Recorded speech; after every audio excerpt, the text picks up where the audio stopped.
Anyways, good evening, ladies and gentlemen. I'm live and Doug First One, and today I'm gonna be working a little bit on my RPG system that I've started uh, making, and been working on this for numerous years, like just spitballing and getting to know things, getting ideas and mulling it over. And now I've decided now it's the time to actually flesh it out and make it interesting. And the entire idea behind this is to make it easy for everyone to see what you have and get inspired to do more role playing instead of stat playing. And what I mean by that is, if you notice in normal Dungeon Dragons, you have a strength of 15, or you have a +1 or +2 modifier, and doesn't really tell you much. Like, yeah, you're stronger than someone with 14, but doesn't really give you much role playing. And where my system is more based upon it gives you power words to play off.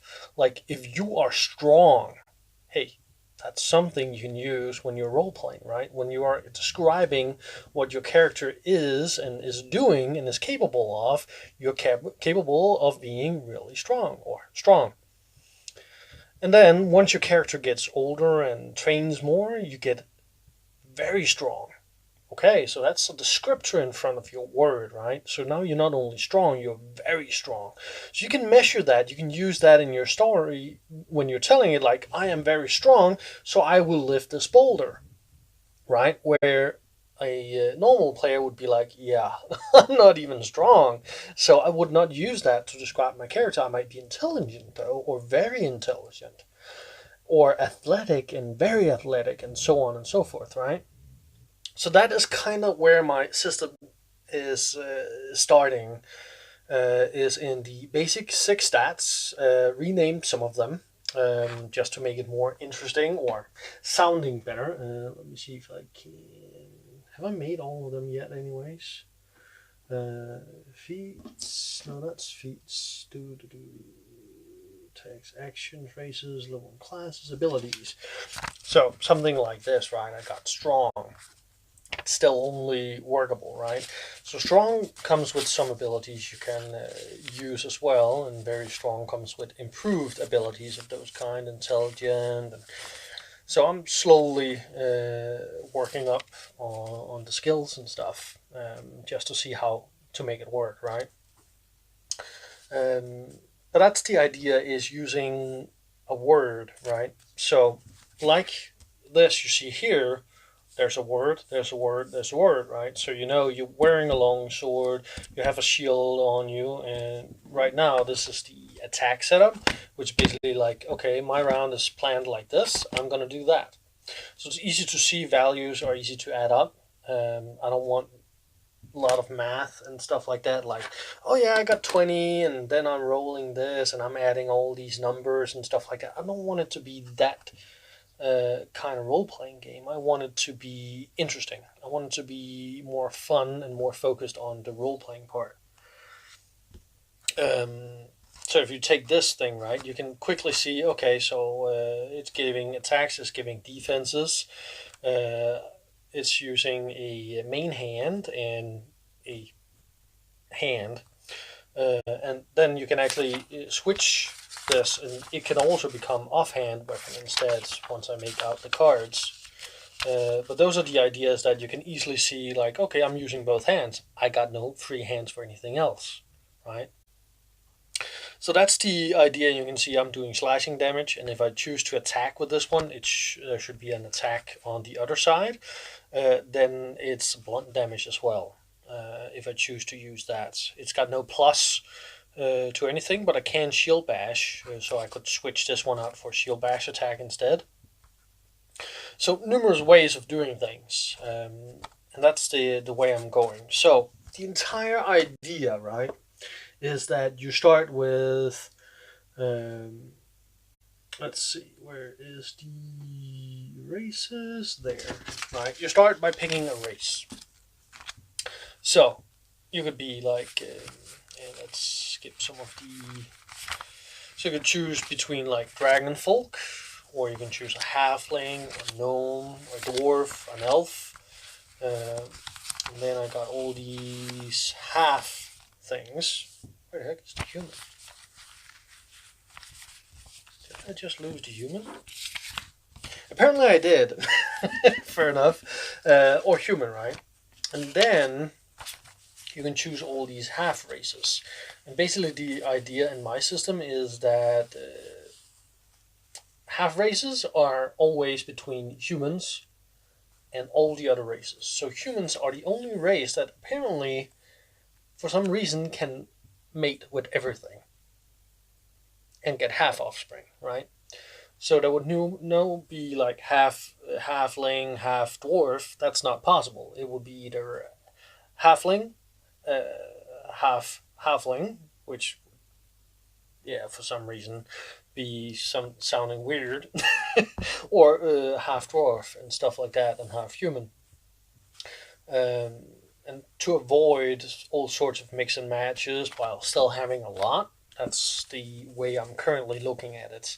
And then they can either mate back in the main line of the human or the dwarf or whatever other race.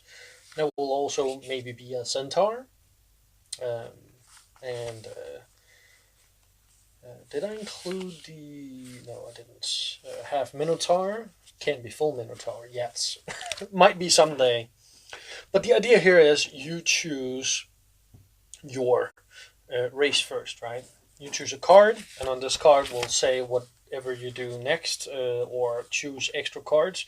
So, like if you have a race that allows you to choose between something, there would be some cards with that you can choose from, and it will tell you what sort of stats you have and so forth. And then once you've chosen your race, you will go on to choosing your level or background. Haven't really decided yet which ones comes first or ever, but one of the things you would do is you would choose your background, right? And you would see like, oh, I would go into a trader family. That means I would choose defeat rich, and then I will pick out the card rich from another pile and stuff like that. Noble family, so they will give all sorts of backgrounds to choose from, and you can be like you can choose nomadic family, then you can choose from different kind of things, thief, again other choices you can choose between.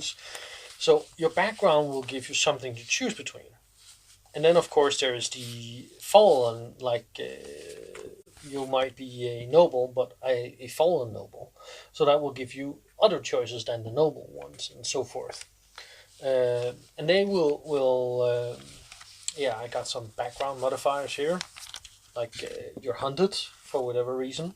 You got an inheritance. That means you got some upcoming ownership in the storyline. You got inherited already, which means you already own something. That's more expensive than this one. You got a disowned modifier, which means, hey, you're no longer getting any of these inheritances that you might be entitled to. You got a title inheritance. You already got the title. You got poor. You rich. And then there's something about worshipping gods, agnostic. You still need to figure these out as well. But that's the general idea of how this would work. So after you've chosen your background, you're probably going to choose how many levels you are currently. Most people would start with level 1, so that would be simple. And then you would actually choose your... Where is the level or class thing? Oh yeah, it's behind the classes. Or levels, right? So then you would choose what kind of class you would be. Like, would you be a warrior 1 or wizard 1, druid, monk, paladin, cleric, rogue, wizard, so forth, right? Mentalist. And then you can actually also choose the levels, which means multi-classing is relatively easy because you just pick the card. So let's say I'll start at warrior 1, next level I might, let's do wizard 2, right? So now we are warrior and wizard. and I would easily see the points up in the corners to add up and stuff. And that means that whenever I'm making my character, I'm just gonna go like this and build my way down. So let's see, I become Warrior 4 and Wizard 1, and then I would have like, oh yeah, I got +1 hit point, and I got +10 mana because I'm a wizard and stuff like that. And then you can see more special things underneath that you don't know to need to look at a glance. So that's the general idea of the leveling system, and that would of course stack with all the other things. So you could be like, oh yeah, wizard, warrior, and I'm strong and stuff like that. So at a glance, you can quickly see the descriptors for your character, right? So you can quickly see everything. And then all the extra things you get, you can mix with the other things. So when you got your combat deck for combat actions you can do, well, some of your abilities or class might need specific actions. You can mix those in there. Oh yeah, that was the human. So that's the general idea of the system, is to have it all on cards in front of you. And some cards can be in a sort of a character sheet, and then a combat sheet like this that I'm creating. And I'm really looking forward to testing this out on gameplay and stuff. But it's ways off yet. I'm still getting locked into the combat system, how it's going to work exactly. I started out with the standard dice D20 system, but I'm kind of like, I'm not really all that into all that bad luck. I like the rock, paper, scissors method better. And again, going with the descriptor system here, your opponent might be better than you, or much better than you, or equal to you, or worse than you, or much worse than you. And that, of course, gives anyone who's ever done a sword fight with someone who doesn't know how to sword fight, and you know how easy it is to defeat a person like that. It's like no contest, bar extremely bad luck. And I mean really extremely, like worse luck than rolling a 1 on a d20. That's like how bad it has to be, right? So I'm kind of like, how do we do that instead? And the way I'm slowly working towards is that you have a pool of certain different attacks, and you play one like this for one round, and then you reveal it, and then you see how it stacks up against your opponent's attack, defense, maneuvers, and you trade blows depending. And of course, you get a bonus if you are better than that person, and so forth, right? So it makes the math easy. Because the bonus is basically like, oh yeah, you get +1 to damage or defense, and stuff like that. So it's not really that big, but it's big enough, right? To that you have a lot more as well. If you're a higher level, it's easier, you get better than standard attacks and stuff. And once you've used one, then you can't use the same one for a few rounds. So you have to think about when to use things, and hey, if I've got full offense now, I need to do something else because I don't have that thing available for me right now. So that's the kind of idea behind this. So yeah, those are the kind of things I'm working upon, trying to figure out like how to include items and making some cool stuff, and make a loot chest, kind of like, oh yeah, you're getting a loot chest like this. You can't see whatever it is, but you still get the loot. You might see it's a long sword, it's an item once you turn it around and stuff like that. But those are the kind of ways I'm trying to look for, to make it easy, but still have depth, lots of depth, because I want to make it accessible to new players.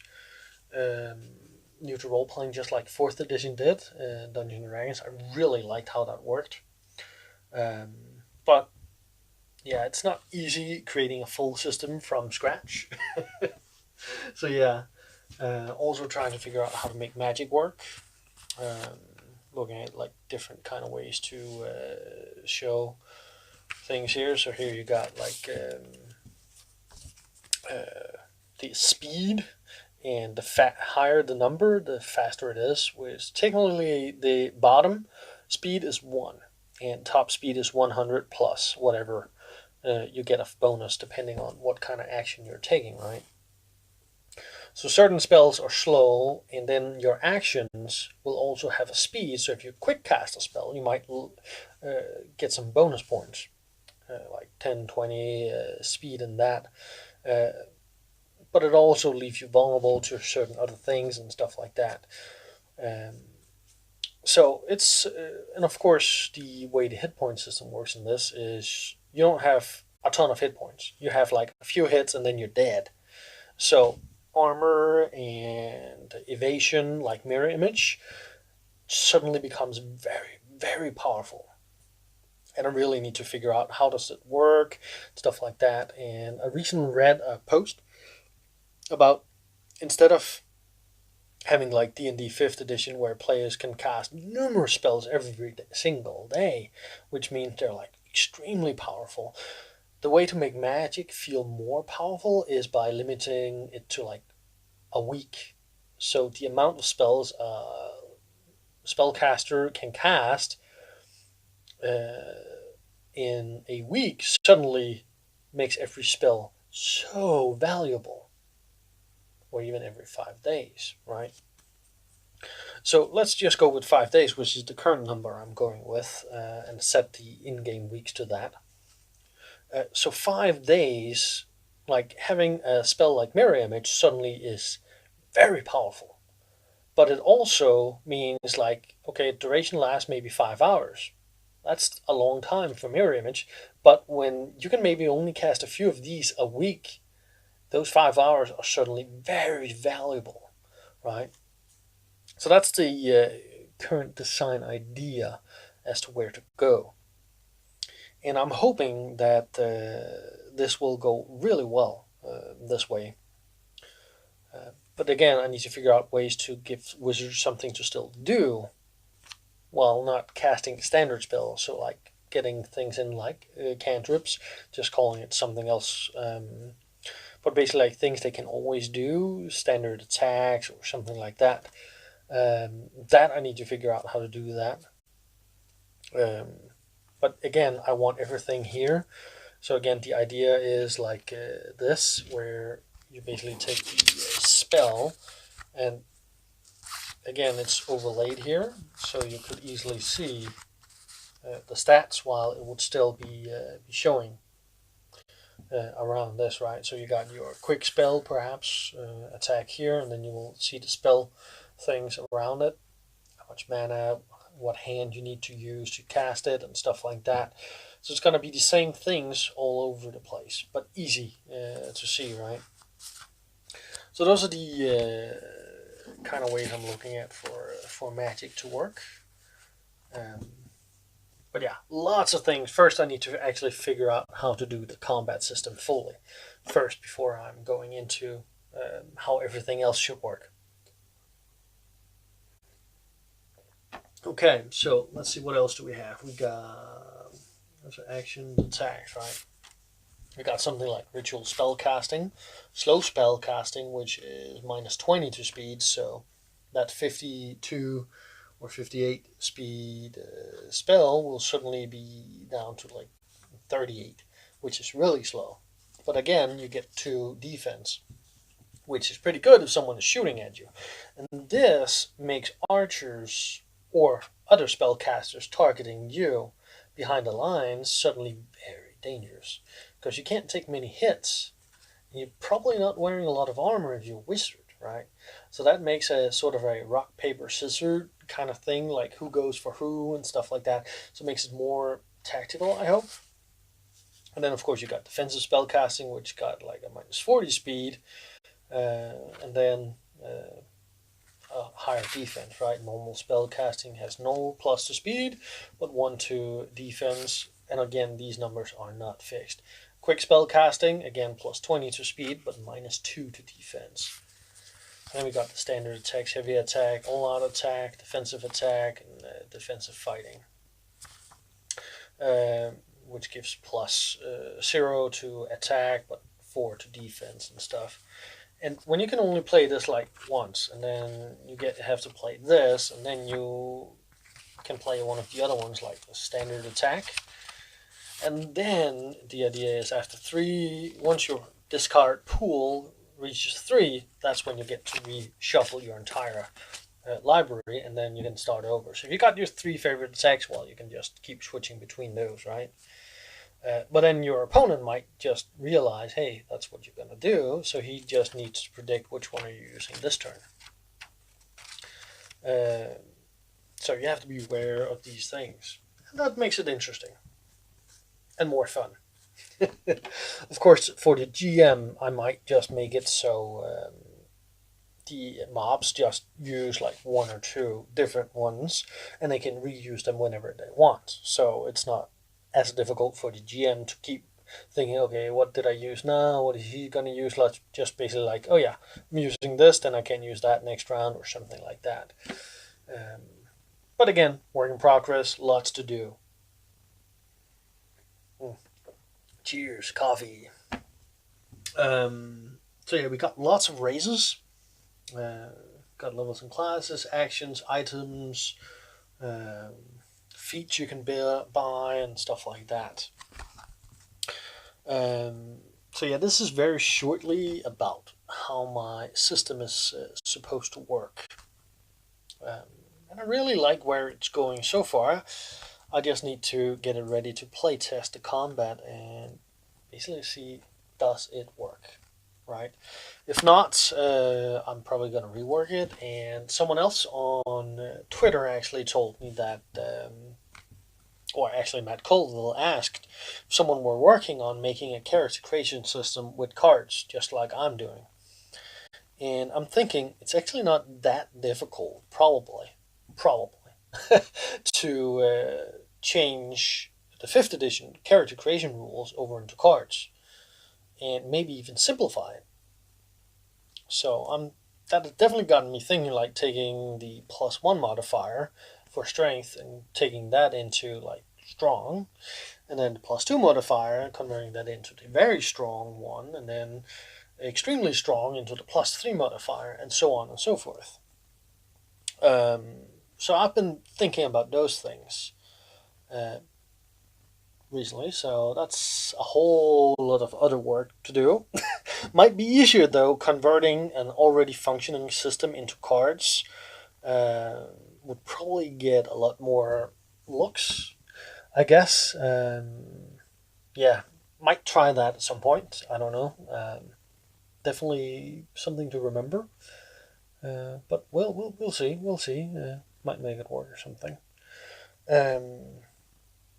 Yeah, and then we got like things like this. I'm working on like heavy plate with chain, like you can combine armor. You got damage resistance 5. You got armor points 25.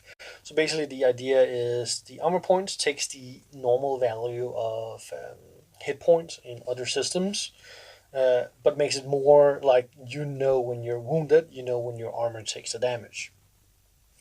So your armor points are there to soak up the damage you will take, and then confer wounds.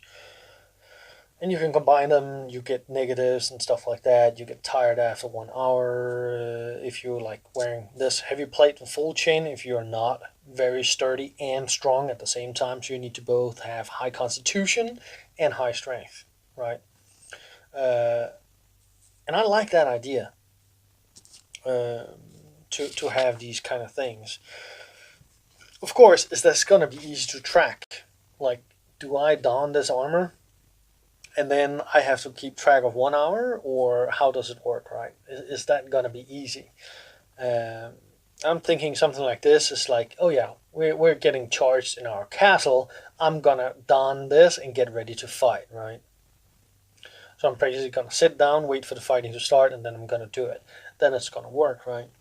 So it's this combo might not be for dungeoneering unless you like extremely strong and extremely sturdy. It might be better. Yeah. So these are the kind of things we definitely need to work on. And yeah, the armor system itself is like half plate, medium leather, heavy leather, light leather, I think.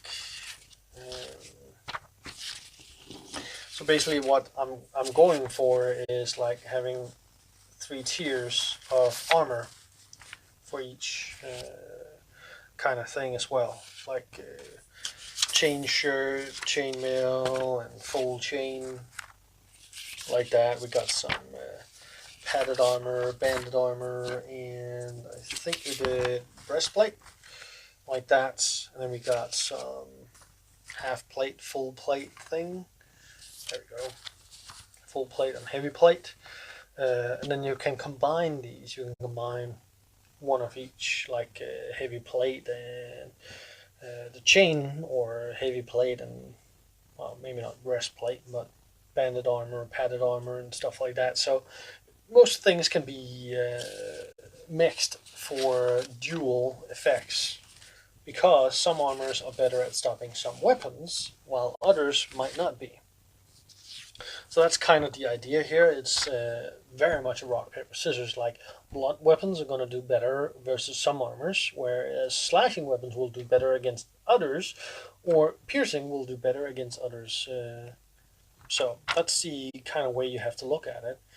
And also we got the hand symbols that I'm currently working on, like one hand, two hand weapons or equipment, main hand and off hand, right? So easy symbols to see and know what they do. And then, and here comes the cool part that I'm thinking of, right? Move some of these things so they don't drop down. So the entire thing started like this. I don't know how much you can see here, but what it basically is, like, you have these plastic things where you slowly build your character, and it's easy to see. And that has evolved into this instead, kind of like this will be the same way you will build your character sheet, just more inline and stuff. I'm gonna make, once I get my 3D printer, yes, I ordered a 3D printer, then I'm gonna look into how to make something easy and cheap that is 3D printable by all and stuff. And then the idea is, like, you have equipment slots and it will show you where you can equip it, so there's no question about what is equipped, what is in your backpack, right? Your backpack will show how much items you can hold, and your strength will limit also how much weight you can carry. And then each item will have a weight on it, so it's easy to calculate, because it's basically going to be like either something like 0.1 or 1, 2, 3, 4, 5, 6, 7, 8, 9, 10. So it's going to be like really easy to calculate as well, right? And you can see this backpack of holding holds 10 items, right? So I can have at max 10 items, but it will also have a weight limit. Well, this one won't, because it's a backpack of holding. But other things will have weight limits and stuff like that. So that's kind of the idea behind the system, is to make it easy for everyone, right? Easy, easy, easy. And yeah, and then I'm gonna pair it up with a lot of things you can do to make your tabletop game nicer, like 3D print items, boxes, and stuff like that, coins, and all sorts of other things that can help you on the table. Things that should be really easy, cheap to print or make yourself. I mean, like this, I know this is not a very good thing. It's actually very, very bad, but it should be relatively easy to take some piece of cardboard and glue them together, and then whoop, whoop, whoop, you got this kind of easy thing and way to work, right? So yeah, that's the general idea behind all of this, and I hope this gave a little bit of insight as to what I'm working on. Anyways, hope you enjoyed it, and I will be, well, reviewing this video and see how this came out. I might make a new one in case it's way too much. But thank you for stopping by and checking me out. Hope you enjoyed it. And yeah, please let me know what you think. And if you like more videos like this or other things that I use on my channel, please drop me a follow. or subscription, depending on where you see this. And I will see you guys around the universe. Take care, guys, and good luck, and I'll see you out there. Bye.